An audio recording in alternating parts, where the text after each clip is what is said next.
好，大家好，今天啊，我每次都说嘉宾很特别，Mr. Wu。对，我是 Simon， 然后很多人也叫我 Mr. Wu。对，特别之处在于呢，第一，他很年轻，但是在我看起来很成功啊。在中国传统的视角看起来也算是很成功，因为你知道中国是金钱主义嘛。OK。第二呢，他是台湾人，然后我们在大马相识，对，蛮神奇的。对，我们还一起睡过。啊，对，我们认识没多久就一起睡。还有一个活动啦，我们在不是一张床啊。对，我们刚好睡同一间房，对，还都喝醉了啊。对，哇，这很有想象力。好，相信啊，看到这里大家应该会看完哈。那我今天要解开一下Simon作为一个台湾人，为什么要到大马来？他在经营着什么样的生意？又为什么会获得现在的成功啊？如果你对这样的话题也感兴趣，那跟我们就一起看完。就先要让大家知道 Mr. Wu 在大马干了一些什么。你在大马做了一些什么啊？我自己本身在大马，我是开台湾料理啊。对，那目前我们在市场上总共有15间。对，我的品牌名叫吴先生台湾厨房，然后英文就叫 Mr. Wu。那都是在雪隆区。我们目前有10间在雪隆区，然后5间是在外州，就怡保跟槟城，还有双溪大年啊，已经都是在西马啊这个地方都已经都还是在西马，可以想象很快要去柔佛。可能需要一点时间。哇，那么先介绍一下，你是90后了？对，我本身是91年哦，对，哇，好羡慕。对，然后我是2017年从台湾来到马来西亚创业，所以也快整10年了。对，今年刚好第9年。2017年，也就是说你是26岁的时候，对，那时候26岁来创业了。那你之前的一个经验呢？读完书以后，我其实刚读完书以后，那时候算是被朋友拐走吗？就是朋友说要跟我一起创业，然后就一起做一个烘焙的事业体。哦，对，你是念什么的？我其实很特别，我是念，因为台湾有一个系叫做外文系，我是念外文的。对，外文具体是什么？主修英文，然后副修是日文。哦，所以你是念语言的？对，我是念语言的。那基本上台湾这个系别出来呢，要么就是当外交官啊、翻译官，或者是当旅行社啊。对，那时候我是读书读到一半，我就觉得这条路好像不是我想走，但是因为沉没成本嘛，我就会想说，反正都读了，就把它读完。可是读完我很早就知道我出来绝对不是做这一类，所以我就跑出来去做生意。对。然后一开始跟着朋友创业，然后我又去当兵。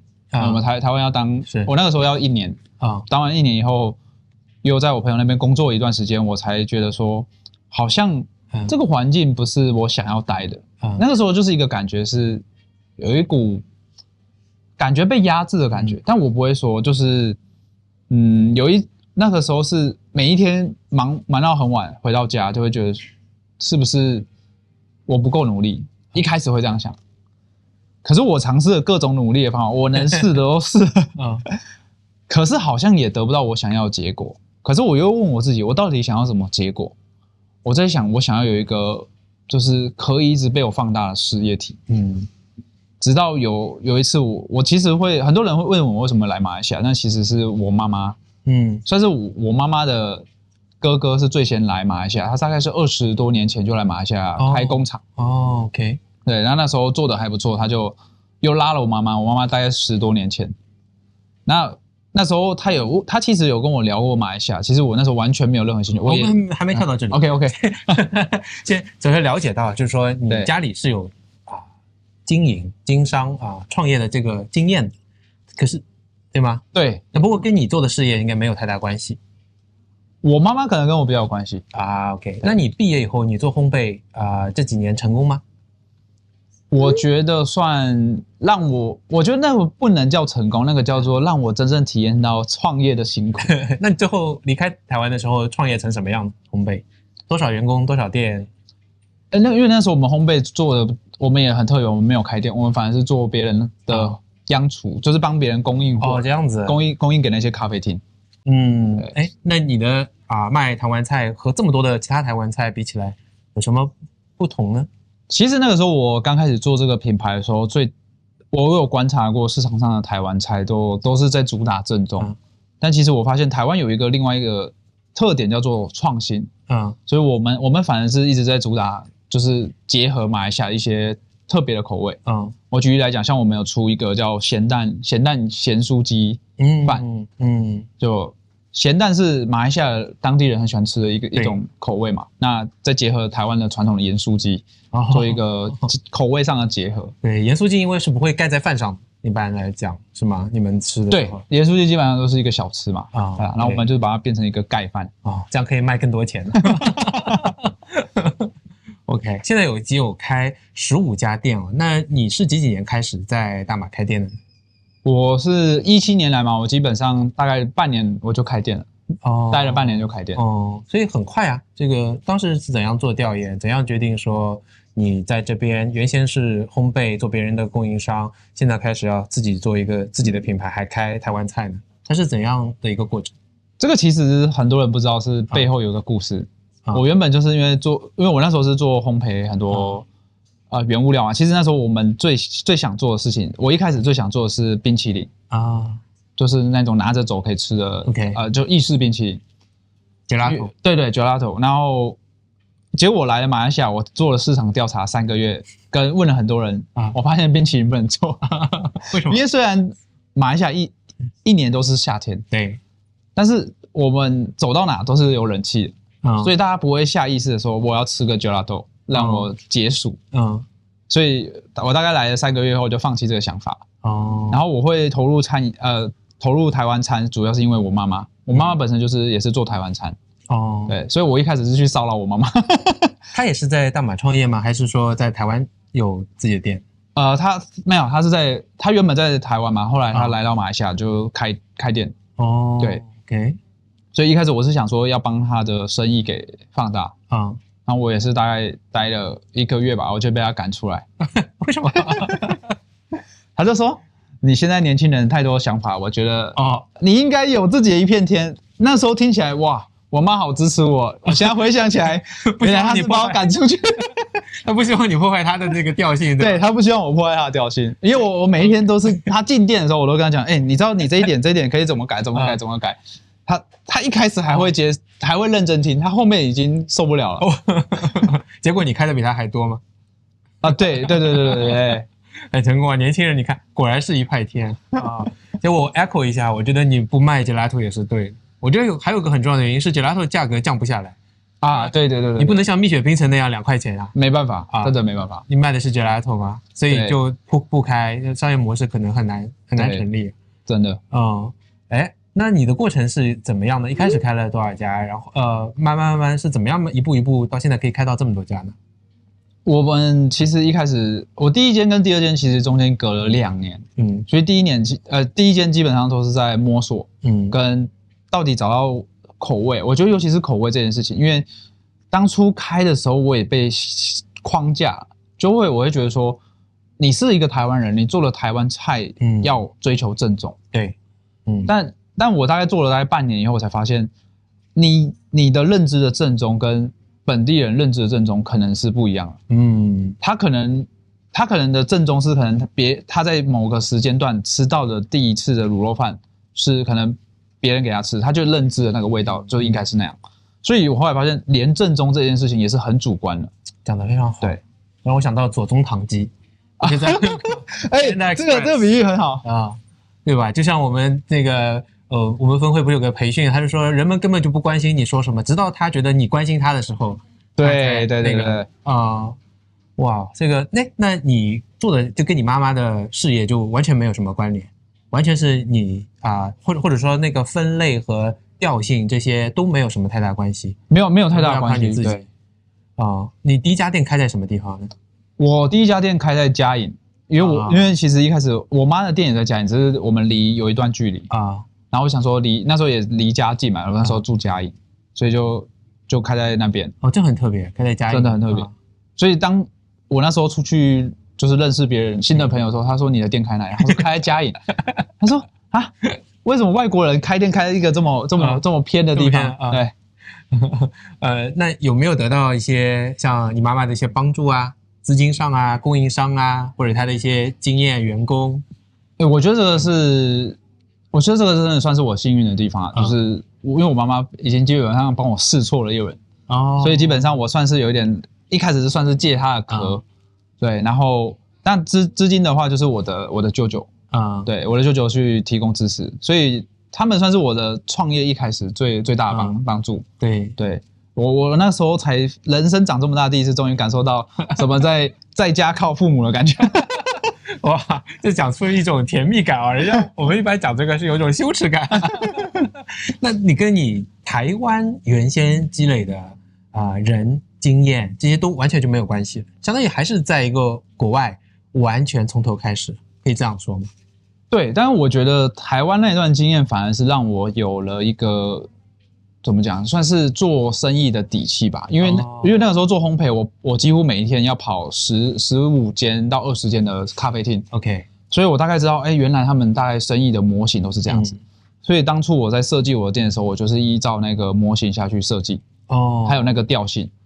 所以它至少给了一个我算是相对比较完善的开始。OK， 然后我就去做，我发现其实这个想法是真的，就是这个数据嘛，你收集的数据够多，你就知道，这个大概市场上是有人有这个需求。所以你还是对 F&B 的一个理解有真实的一手的，因为你做这个餐饮店的供应商一直在跑。对，哇，我觉得有可能像华阳也是像你这样的经验，因为他当时卖奶茶嘛。对，我高度怀疑他卖奶茶的时候，对供应链和对这个其他店的商业模式，他已经形成了自己的想法。我开过几家店我觉得他的老板本身就是一个很厉害做生意的，因为他在做奶茶之前是做手机的，就那个配件销售经销，对。然后我之前也是刚好有机会跟他聊天，我就觉得哇，他这个人做生意的理念很不一样，就是你听他讲出来都是满满的生意经，都是那种实战型的，而不是理论。成功都是有原因的，其实是OK， 2017年，那你开了多久就盈利了呢？基本上我觉得这个跟台湾很多认知不一样，就是台湾都会想说，我前面半年可能是亏钱，但我觉得那时候相对那个时空背景下，马来西亚相对比较容易赚得到钱啊，就是我基本上3个月就开始盈利。那很快啊，很快。你早期碰到最大的困难是什么？我觉得一开始最大的困难是第一个肯定是员工，因为那个请人吗？对，那个时候是我基本上没有任何请人的概念，我基本上就是有人我就赶快用而且我印象最深刻的是我正式开店的前1周，人才终于请满然后我觉得我算是低空飞过结果一开店就发生，就是我们每一个人就是因为生意其实蛮好的，那我们那时候又开到半夜1点所有人都说我疯了，就在一个嘉颖的一个位置，但因为那时候我进去的地方那一区几乎没有什么商店然后跟妈妈竞争是吗？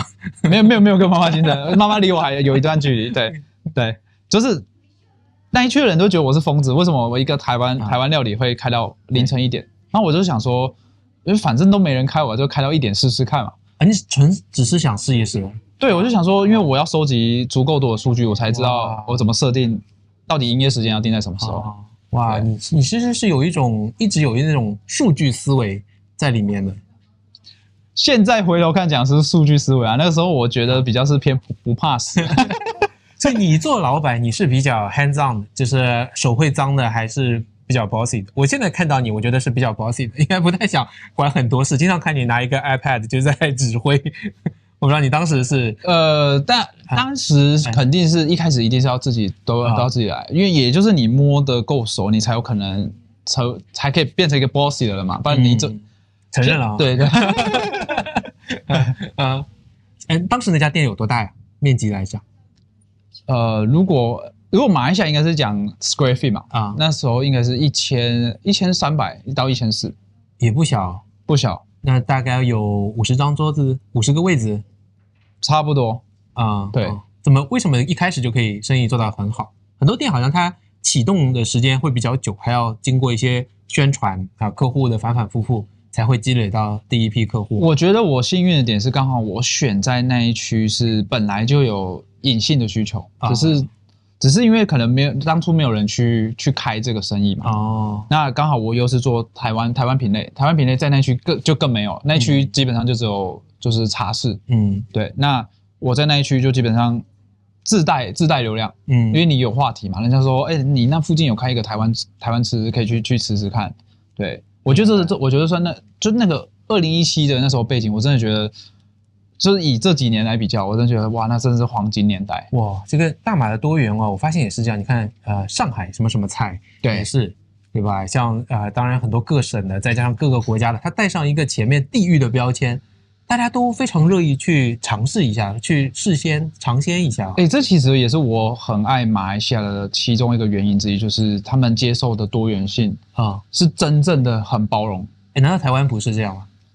台湾是看起来像，但其实你实际去吃，我不知道你前阵子有没有看到一些网络上流传，就是台湾人的吃的泰国打抛猪里面是有加番茄的，我对吧？会做这个菜，大家完全不能明白，但是台湾人超爱然后前阵子有一个在泰国在台湾很出名的一个泰国网红，他就在讲这件事情，说为什么你们台湾人把泰国的打抛猪改编成这样子？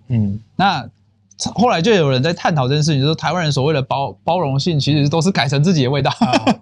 你可以为我所用，最终对拿过来。但这也是台湾厉害的地方，就是哇，这样的创意他们可以，就是那个味道结合起来，台湾人就是对，这就是变成我们。所以我觉得，而且我还为了这件事情特地去调查所谓的台湾饮食的特色。其实当初因为台湾毕竟是一个小岛，所以很多人种族都是从外地移民过去嘛。所以台湾当时的饮食有一个特色，就是叫做就地取材，然后结合你当初家乡的背景而形成台湾独有的一个菜系，也是一种融合，就是总是把别人的变成我的，当然也是一种同化和融合嘛。对，没错。因为台湾其实它在岛上，我想当初也是融合了各个地方过来的人，对，他们本身各种背景也有一种这样的一个演变的过程。OK， 那你开局就是巅峰嘛？这种巅峰经历了多久？我现在发现就是创业公司因为我以前在半导体业嘛，我就发现一个事情，就是大家以为的公司是这样慢慢进入到成功的，这个心情是这样上来的。可是我发现真正的曲线是这样的，就开局即巅峰。因为一开始自信心也很强，做的很小的东西容易积累到一些成就，对，然后马上就会跌入不是一般，而是跌入到冰封期，就我直接到下面去。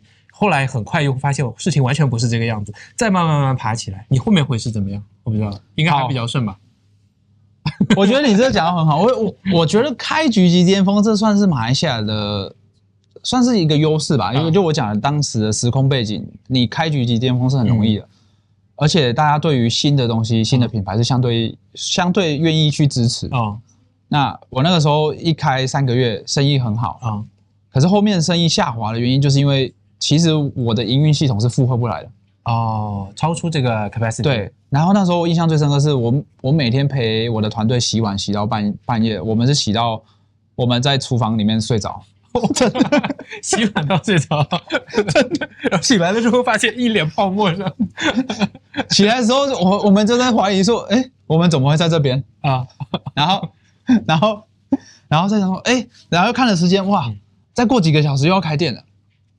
到半夜了已经。对，然后那个时候就这样子连续过了1个月，我就觉得这个真的不是人干了，我就觉得哇，这真的不行，这一定哪里出错对，然后我觉得这个流程一定要重新调过，就是那时候陷入到一个你努力，可是好像在那个回圈里面。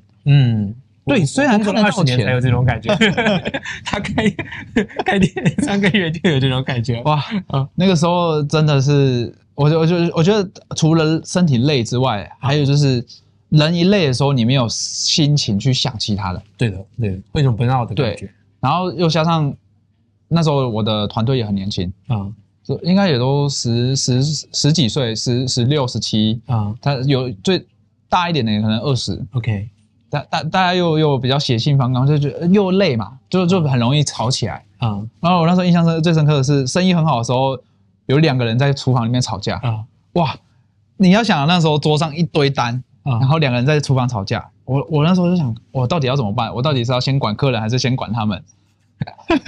可以想象，干啊！一个20多岁的老板带着一群10几岁的员工，可是当时你就一家店的时候，已经碰到这样的问题，你后来也就着手去解决系统的问题嘛。对，那时候算是那时候也还没有什么系统概念，那时候只是觉得说我至少要有一个基础的一个流程吧，不然好像遇到这件事情也不知道怎么办啊。对，所以就才开始去慢慢建。虽然这些我妈妈都有提醒过我，可是你知道，就是刚才你刚刚讲的很好，就是很多人刚创业的时候会有一种我称之为叫无敌状态啊，别人跟你讲什么都听不进去，你都总觉得自己是最厉害的，你就觉得说，哎，别人那是他们，绝对不会发生在我身上，结果最后反而验证说，哦，哎，我应该听前辈的。哎，那你是怎样把整个系统给建起来的？建成一个什么样子呢？那个时候我第一个先搞定的是生产的流程，因为那个时候只有一间店嘛，我们必须得备料啊，备料来应付大量客人。因为那个时候最巅峰的时候，基本上客人一走，马上新的一组就上来啊。然后我们那时候最面临，因为我们卤肉饭卖很多量，所以变成是那时候卤肉根本不够用。可是卤肉这种东西，你又需要花时间炖煮，对，提前准备啊。对，你如果没有花时间炖煮，基本上那个肉，第一个肉不够入味，第二个它不够软。顾客吃起来会觉得，哎，怎么好像没熟？对，所以就变成是我们这些，你应该讲是大马特色，不能这样。对，对，所以我们就这样子慢慢的去把这一些生产流程先建起来，然后开始有意识的去提前准备，因为我们开始可以抓到人流量，比如说我们叫双峰时段，就是午餐跟晚餐是最多人嘛，那我们等于是不是要提前在前1个小时就开始进入备战状态？对，如果你没有进入备战，你等于是等一下真正高峰来的时候，你是完全扛不住了。对，所以我们就把下午比较没那么多人的时候，就开始拿来做大量的生产。对。那你这时候整个 IT 的系统有建立起来吗？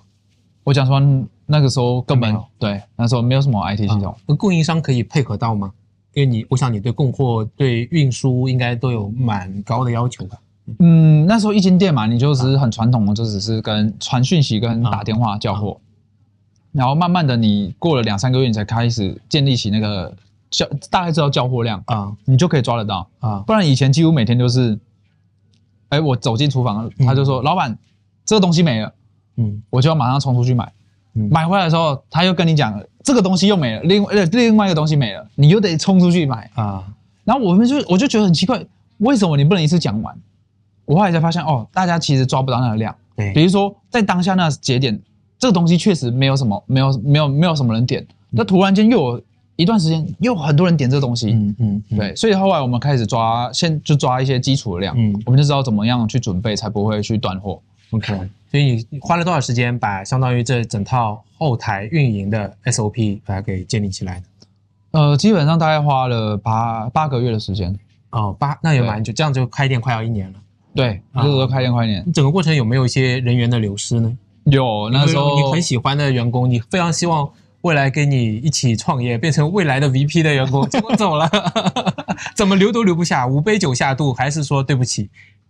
我觉得那个时候没想这么远啊，那个时候总觉得说先活下去嘛，然后先活下去，可是毕竟有一些我们叫开国元老，就是走到一半的时候，肯定是才发现不适合，那也没办法，我们就只能，我那时候才感受到说，哇，如果有一个你算相对比较欣赏的伙伴，你离开，你会觉得很心痛。我那时候才发现，哇，就是这种感觉。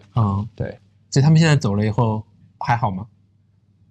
反而我有一些我已经没有时间联络他们，对，不过我还是有听朋友聊到他们啊，是都还行啊，对啊。好吧，所以你看，这花了1年的时间，等到你说2年以后开第2家店嘛，其实我替你一算啊，等你第2家店开出不久 ，MCO 就来了。我第2家店是2019啊，反而2019还没那么快，是2020嘛，2020的年尾，所以我反而第2家开完，第3家、第4家就很快，所以我反而是刚开第4家哦，后面2、3、4就很快了。对啊，然后开到第4家的时候，一开不到2个月就遇到疫情啊，对。当时你一直在这里吗？因为我们还没有到大马，疫情的时候，对像你实际线下做餐饮，而且你开了那么多店来讲，是一种什么样的影响？你可以给我一个画面或者一些难忘的时刻。我觉得疫情那个时候，因为我们都没有遇过，所以我们就会相对的比较松懈啊。我们就是那时候因为都只看到中国新闻嘛，我们就觉得啊，中国封城了，我们也没有想象封城是什么，我们只是觉得，哎，封城了，这么神奇，我们也没听过，对，我们就想说，哎，封城，哦，好像不关我的事，对，那时候真的就只是心里面这样想。然后那个时候我印象很深刻，我去上一些课，老师有提到说有没有可能马来西亚会封城，那时候我有听到，但我没有把它放在心上。OK， 结果当政府宣布，我那时候很记得很深刻，3月18号要封城，前一天还是前2天宣布，我还觉得，哎，那封城，那我们要干嘛？然后我们就其实也不知道干嘛，我们就是想说，哎呀，会不会等一下就不封了？因为我们总会觉得说，总是有一种侥幸心态。结果3月18当天真的封，大家没有出门，然后那时候我才意识到，哇，我完全都没有准备。它对店的影响是怎样的？我直接少掉了90%的业绩啊！我那时候才想，我在第一天的时候，我想说，哎呀，可能是第一天啊！我大概过了1个星期，我就说，这个再这样下去真的不行啊！这我们一定要做出什么改变啊！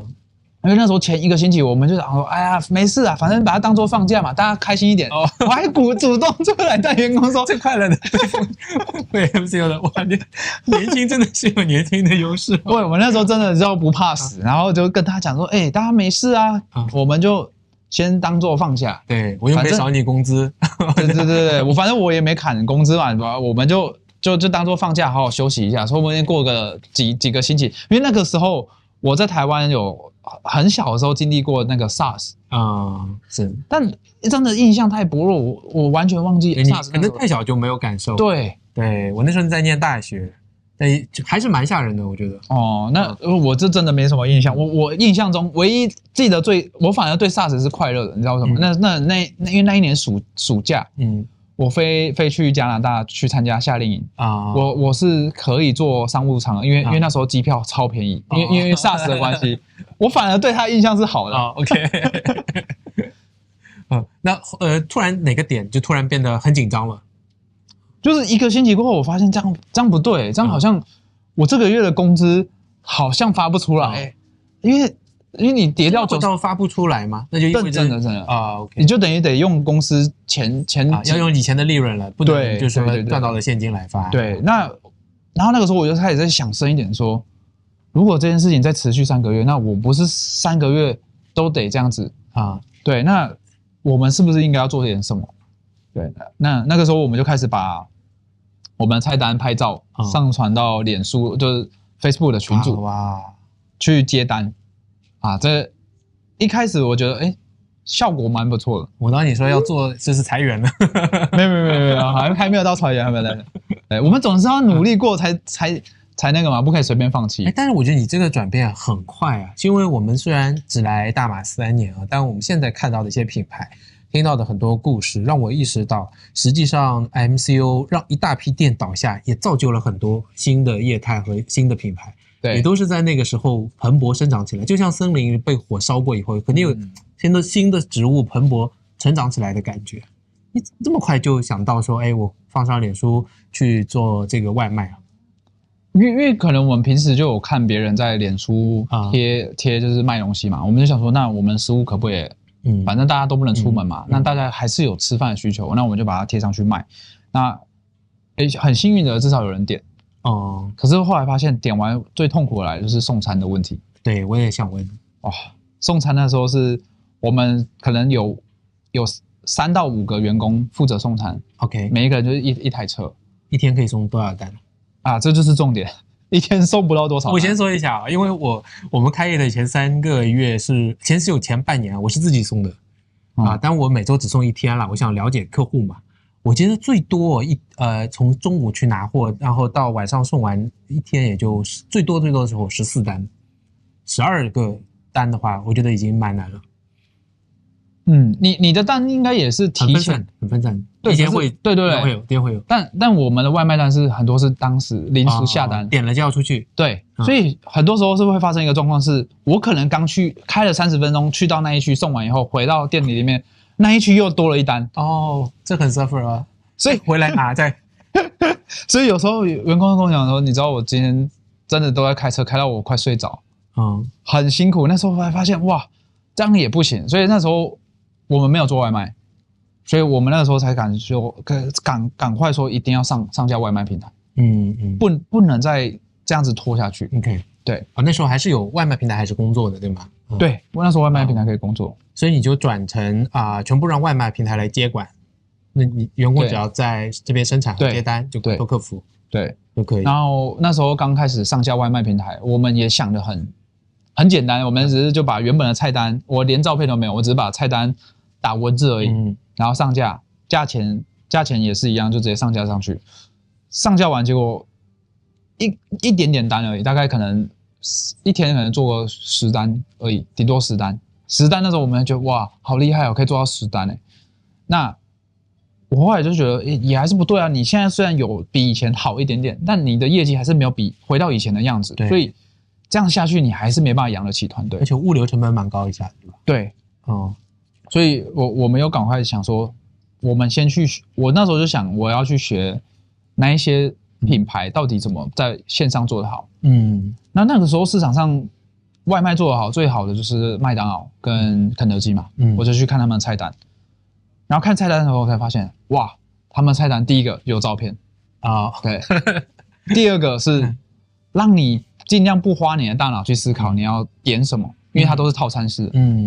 然后第三个叫做你就算单点，他会想办法卖你底下的一些加点的东西。对。那我就是那时候也不叫逆向工程，那时候我只是觉得说，我今天身为一个消费者，为什么我会这么想点？我会发现打开它就是一套流程，就是你打开以后看到它美丽的照片，你点进去以后发现好像这个我也想吃，你就自己按加点，按加点，按加点。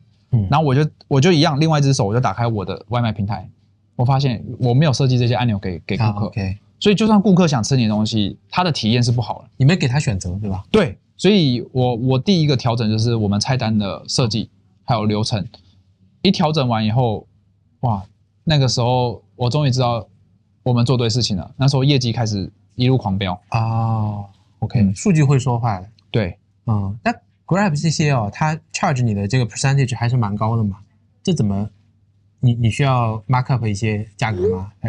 还是说它会对你的利润产生一些影响？那个时候我们刚才做外卖的时候，别人都跟我讲说，你直接加价钱上去。可是那个时候我自己也本身几乎每天在点 Grab 嘛，我就发现我其实心里很不舒服，就是我这间店可能是我很常吃的，我发现他加价的时候OK， 会有一种感觉没有被真诚对待的感觉。对，我会觉得说，为什么我明明就花，我就是拿到一样的东西，为什么你要加我价钱然后我就在回推，我是不是不应该这样对我的顾客？所以你是通过提高客单价的方法？对，我直接做套餐。哇，很厉害！那虽然利润没有以前多，但我会觉得说，至少你不要让顾客讨厌你，而且你现在不是要赚钱，你现在要的是活下去。对，如果你现在这个时候你还想要从客户身上就是海捞一把，那你肯定活不了多久，因为顾客也不是白痴，只要不死就 OK。对，所以我那个时候当下很简单，就是不要死。那你当时有没有赚到比开店的时候更好？我发现有了这个想法以后，反而就是古人说的嘛，置之死地而后生。反正因为这样，我的业绩上去了。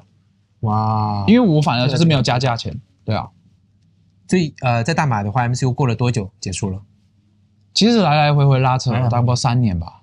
但是你的生存能力已经相当于是变成两栖动物，线上线下都可以生存。对，我其实就是你刚刚讲的，就是被野火烧过一把，所以重生的那一刻，我觉得好险，我们没有放弃，那时候没有放弃。OK， 因为其实我那时候疫情间，很多同行的老板他是跟我讲说，我宁愿不开店，我都不要做外卖。因为我问他们为什么不做外卖，他说第一个你赔钱赚吆喝干嘛？我说为什么会赔钱赚吆喝？他说你看你被抽30多%，然后再扣你的人工，你的很多的成本，你扣完是没有赚的。我说可是至少我们可以活着，而且团队也不用就是不用让他们走嘛。那他说可是你又不知道这样子会回到多久。我不觉得他有错，只是就是立场不一样。对，有些人可能还觉得我这食物不太适合外卖啊，怎样对，我遇到最多的是这个。对，像我那时候印象很深刻的是，我有一个做寿司的朋友，他就说不适合做外卖。我说不会吧，可是我有时候如果你有寿司有做外卖，我在家我还是会想点啊。有道理。他说，可是就是他可能他当下他觉得怕到顾客手上不新鲜。你让我想到一个预言我以前听到过一个预言就说大洪水要来了，有一个人说没关系，上帝会来救我，然后就开来一辆小车说，来吧，你坐上我的车，不用，上帝会来救我。后来又有一个小船，洪水已经来了，过来，他说来，他说没关系，上帝会来救我，不用。再来一个直升飞机，水已经很高了，他站到房顶，那个直升飞机放下来说，你快上来啊，赶快要死了。他说没关系，上帝会来救我的。结果他死了。他见到上帝说，你为什么不来救我？上帝说，我不是派了小船，我不是派了飞机，我不是派了汽车来吗？你干嘛不来？这个故事我也听了很多遍，我这个我也很常讲给别人听。我觉得这个确实就是这样。我觉得你有这种思维的这个转变，对吧？就线上你要去适应它，而不是用自己的想法来说我的这个不合适，其实是可以的，其实完全是可以 work out。其实就很像现在的 AI 嘛，很多人到现在还会抵触 AI，但我看到的是反而 AI 你都已经不能抵挡了，为什么不要试着去跟它共存呢？而是你怎么样跟它做好人机协作嘛？就是可是到现在还是有说，我不要用 AI，那个就是你太过依赖，你反而会变笨。可是我觉得，是不是我们应该去思考，我们怎么样用聪明的方法使用对 AI？ 在大马这个 MCO 过程中真的是有很多品牌和老店都倒下了嘛？真的是这样。你观察比例有多少？有一半吗？消失不见了，大洪水过后。其实那时候蛮神奇，因为那个时候我们叫开关嘛，就封一下开一下，封一下开一下，所以有很多在关的时候就倒了，可是一开放的时候又有新店开起来，所以它其实是一直在汰换，对，所以你说这个几率是死的很多，活起来的也很多，也有新的哈，对，OK， 那你后面又相当于结束之后，是不是就进入一个更快的一个快车道？来一下到现在15家店，那后面我算一下，5-6年的时间嘛，你大概又多开了10多家店。对，我们就是数钱就好了，就突然变 bossy 了。也没办法啦，主要就是因为你 OK， 当初我们设计的一些流程跟营运的系统都是只是就是小店单的几间店，但你发现你在变大的时候，你这些东西都要跟着长大，所以你还是要适当的去做调整，对，比如说我举例来讲，像你一间店，你可能要改菜单是非常快的，但现在你10几间店，你要改菜单，你要同时考量到你每一间店的第一个营运的流程，再来就是你的供应链，你没办法说像以前1-2间店，我今天改，明天就可以上架，是对，反正就是你的决策流程会变长，所以你的思考你不能只想短期，你要思考如果这个菜出来，我应该怎么去让这个市场接受之外，还有是让每个店都可以运作的好。那像你现在还在担心一些什么问题？担心业绩嘛，还是会担心吗？还是会担心嘛，对啊，因为毕竟这个市场变动越来越快，对。你有没有观察到市场现在有些什么样新的趋势啊？我觉得大家可能对于口味，还有就是你整体的氛围感是越来越要求了，因为主要市场也竞争然后再来就是这几年的成本也一直不断的上升，那成本上升之外，可是我们的薪水没涨，并且是消费者也很压力，所以我们要在中间去取舍很多事情，比如说像我们有卖猪肉，所以你猪肉过去几年是涨，马来西亚的猪肉涨幅是全球最高，对，本身就很高，基期就很高，基数就特别高，对，然后你涨幅又这么高的时候，可是你不能一天到晚涨价，顾客也会受不了嘛，所以我们就得在中间去做取舍，不然就是要研发新的菜单，不要用那么多猪肉产品对 ，OK， 如果你没有来大马，你是留在台湾创业的话，会这样成功吗？我觉得我应该就不存在了，不存在，就是说根本就开不起店。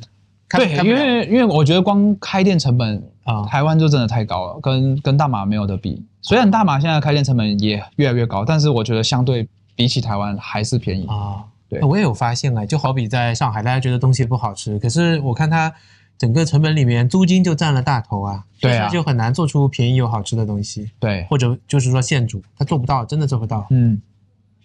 这是确实。可是你还没有讲到，我想要了解一个事情，就是你觉得在过程中有个不为人知的事情，不为人知，跟我分享一下。应该是说，我做生意一路以来算是踩了蛮多坑，其中几个坑就是算是遇到被人家骗钱，对，那大马人。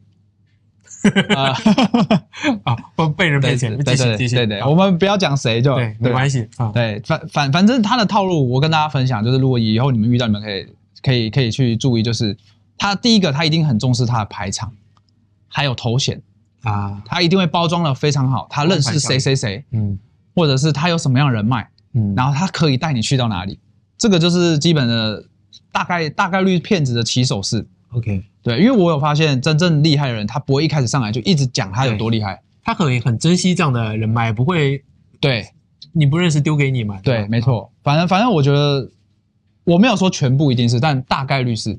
因为我真的，你说要比被骗的话，我应该是被骗蛮多了，很多。对。那我觉得，我们先不要讲别人的错，我们先讲自己就不能贪心。有时候你会被骗，也是因为你想要求快或者是你想要有一个捷径。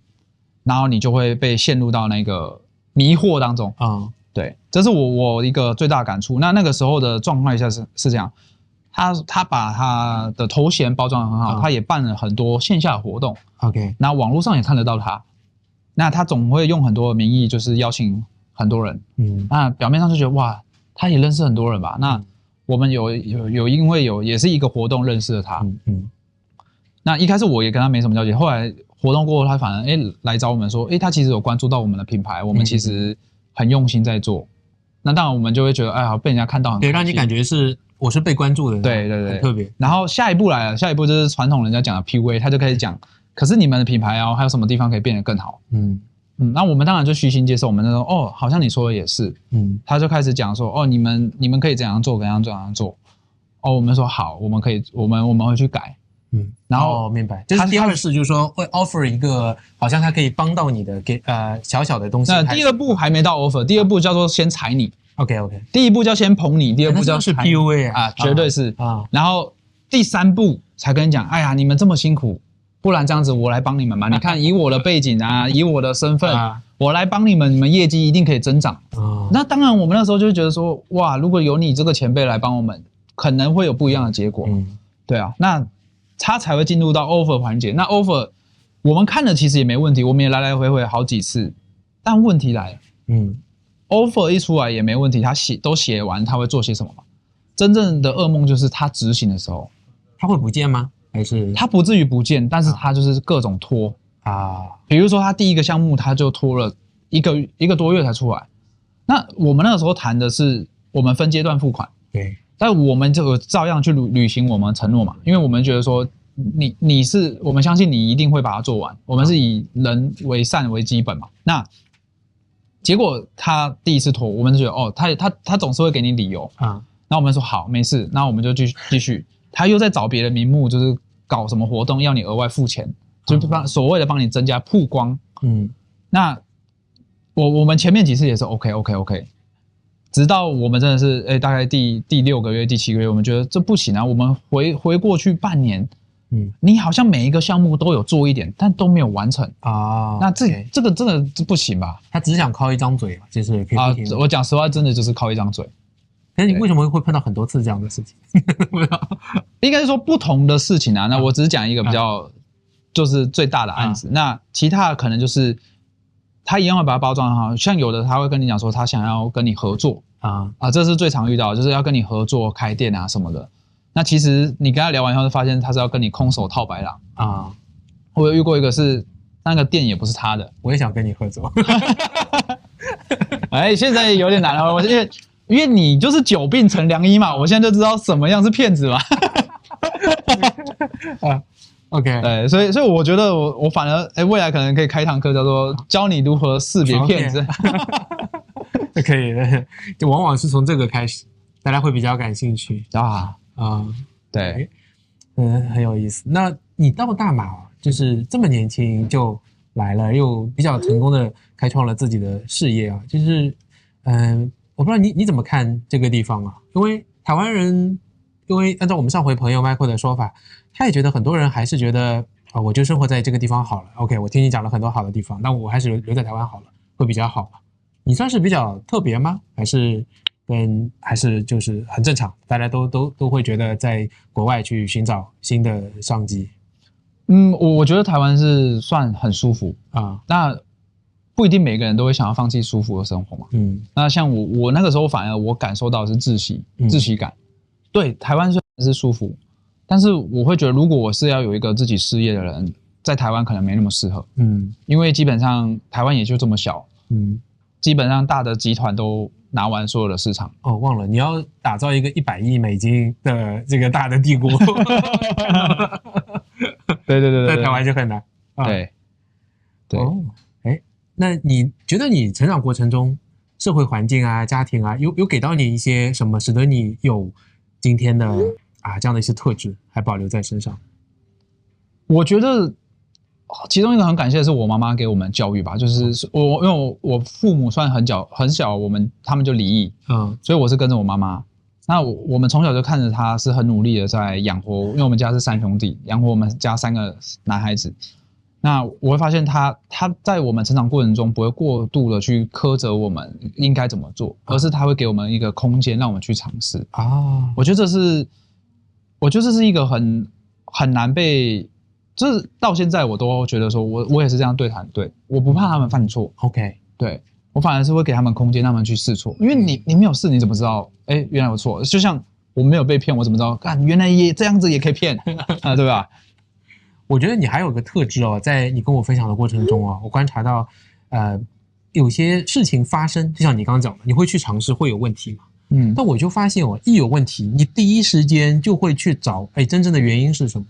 而且你会很乐观的会把这个当成一个机会去改善它，通过数据去验证对比，再出新的方案。就是你不是太后知后觉，你不是太完全不讲数字。可是我在看你其实是学外文的嘛，跟教育背景好像又没有太多关系。我不知道像你的这种快速改进、快速迭代的这种特质是什么地方来的，很想知道。这也是我最近就是跟 Michael 老师学的，就是这是我后来发现这是我的天赋我的天赋其实就是快速试错、快速迭代然后在市场中找到交易的机会，然后就可以大量的交易，你才会有大量数据，你才可以产生出大量的结果。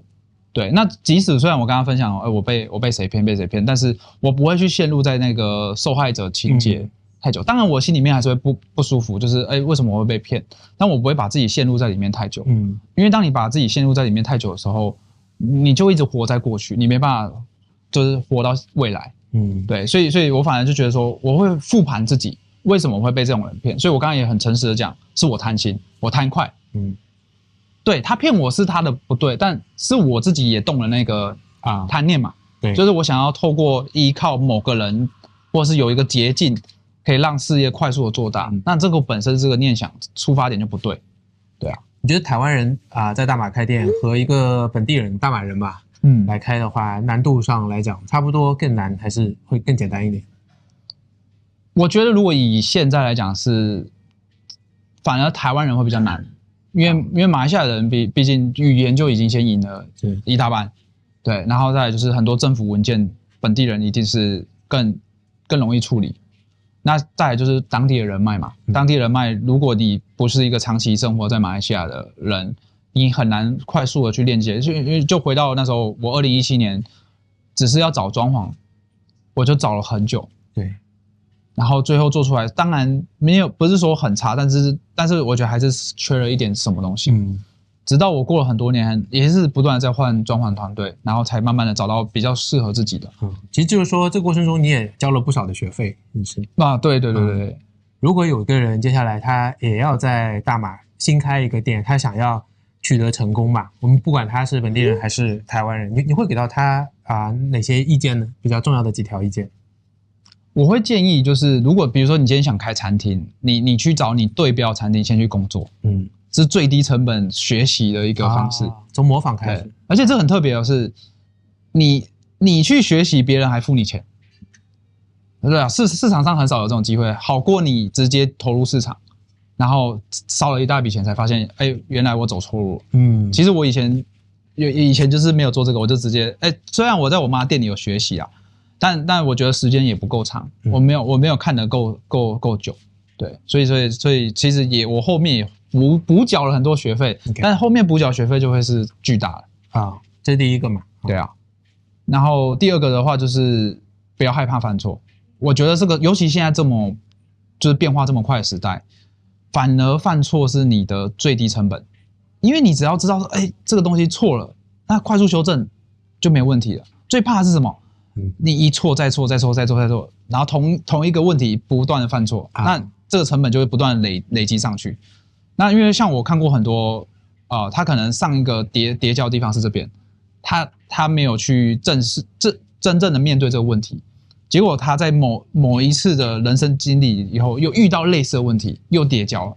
我反而觉得这是你要付出很大的成本。对，其实越往后，他跌跤交的学费会越高，付出成本会越大。对，能不能再来一点？第三点就是我觉得你要依照现在的话，我觉得你要不断的学习。就连我自己，虽然可能在你们眼中觉得成功，但我还是觉得自己是相对不足。因为我觉得人外有人，天外有天，我不会觉得自己很厉害，然后就觉得好像别人都应该跟我学习，而我不用跟别人。反而我觉得各行各业或者是谁都有值得你学习的地方。对，所以不要放弃学习的机会。我看到还是一个就是比较虚怀若谷的，保持开放的这样的一个心态。对，就像贾博士讲嘛 ，Stay hungry, stay foolish。你其实也可以 promote 一下，就是说现在哪些人可以来找你啊？就是我最主要这2年都开始在辅导很多，不管是中国也好，台湾也好，或是很多外国他们要来马来西亚落地创业。那我跟其他的创业顾问比较不一样，通常来找我市场上的顾问可能都会是，我很开心你来找我，就想要赶快做生意，但我不是。你来的时候，我会先帮你做健康检查OK， 就像我刚刚讲的，因为我的出发点就是我不希望你花很大的学费开始砸钱进市场，因为我知道后续你会更多的学费要缴。那我宁愿一开始我提供一个 sandbox 沙盒环境让你去验证，所以我都会讲，我讲最直白就是我们怎么样用最低成本先去验证市场，确认是你的东西是市场有人要了，对，而不是一开始就来砸大钱。对。就可以找你来咨询啊？对，可以来找我钱。我反而咨询是免费的。OK， 对。但你可以观察到整个慢慢都变成 Mr. Wu 的一个生态帝国，其实我觉得。对，其实我反而觉得我成交的不会是金钱，我成交的是你对我的信任啊。对，讲得真好，好，吴总裁你好，我们想问一下一些问题哦。作为消费者来说的话，你自己在店里，你会推荐我们只能点3个菜的话，会点哪3个？第一个我一定会点的，就是每次我台湾朋友来，我一定会吃的叫蚵仔煎。对，然后第二个就是我自己很喜欢吃我们的盐酥鸡便当。OK。然后第3个是我最近很爱吃的，就是我们推出的咖喱饭。对，就日式，比较偏日式，然后结合一点台式味道。好的，我到店里去吃，我可以点这3个。如果我从外卖平台上点的话，我可以点哪几个？也是只能3个的话。第一个的话一定是首推便当，因为第一个是方便，然后它又是一个餐盒，精致的餐盒。然后第二个的话就是我会觉得面，就是我们的干面系列、拌面系列。然后第3个就是面线。OK， 好的。您刚刚访谈里面就是提到 MCO 这边开始做这个外卖，现在这个外卖平台的价格和你店里的价格是一样的吗？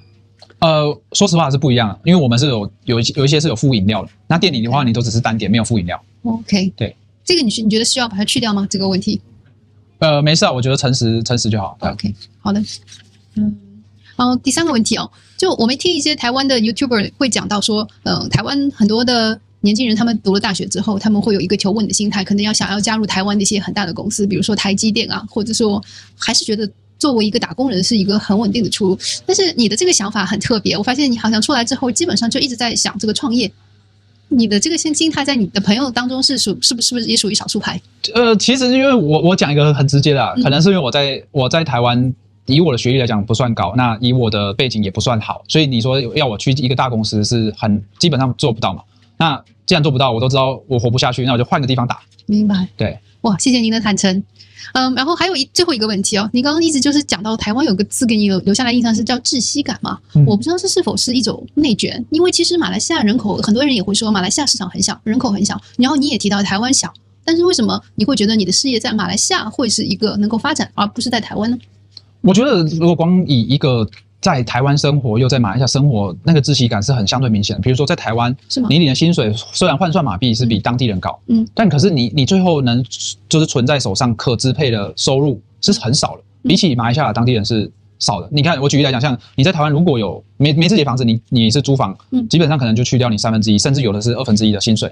那剩下的时间你吃饭可能好，我们吃饭可能跟马来西亚差不多，可是你出门那些交通费，比如说你打车也好，或是你骑摩托车，可是你加油，它光油费就台湾就是马来西亚的3倍。哦，对，好的，好了，谢谢，快问回答就这样吧，非常好，谢谢。我觉得还是非常感谢 Mr. Wu 我们今天有这样采访的机会了解到一个台湾人年纪轻轻就在大马创业，还挑战其实是 F&B 是这里的传统，是一个很强项的一个产业。能够做到成功嘛？因为我们刚开始说，很多人说你不要做吃的，太多人做了，会有这种声音。好，我想也学到很多东西，非常感谢，谢谢你的时间，谢谢。好，我们下次再聊，拜拜，拜拜。